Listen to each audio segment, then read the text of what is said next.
Yeah. Okay. No, what I'll try and do is just, I don't think I can do it as well as Marianne, but I'm just going to try and frame out a couple of issues related to social responsibility that a lot of us who've been on the organizing side of conferences for CIES, but also other societies have thought about. And one, of course, is to attend to the consequences of our conferences, our events on local communities, right? So that means, attending to the labor practices in the hotels and the conference sites that we use. It also takes us into the area of whether basic human rights are respected in the places where we hold events.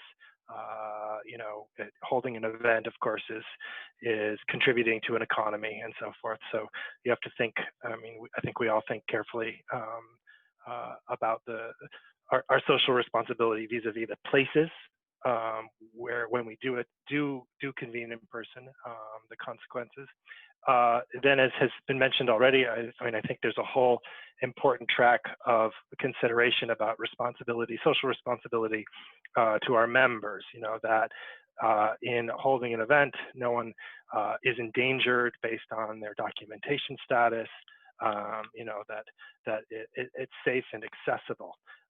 That last point, I think, gets into some interesting maybe dilemmas or tensions.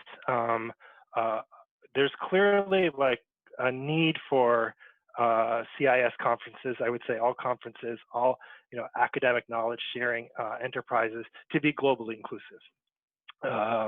And clearly we need to think about ways that anyone who wants to join and contribute to our collective ongoing work is able to.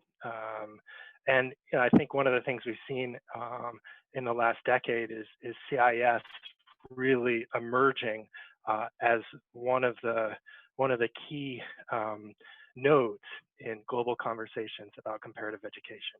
So ensuring that that's an inclusive, globally representative and open node is really important. At the same time, I think we need to make sure that CIS doesn't cannibalize, other comparative ed conversations. So I feel this tension between saying everyone should be able to come to CIS and no one should have to come to CIS. And I might be being accused of kind of a Pollyanna-ish response, but I really would want a both and with that. That CIS is a place, where we have diverse forms of participation, but not at the expense of other forms of participation. So I'll just close with that. I know we have other people coming in who've given these questions lots and lots of thought.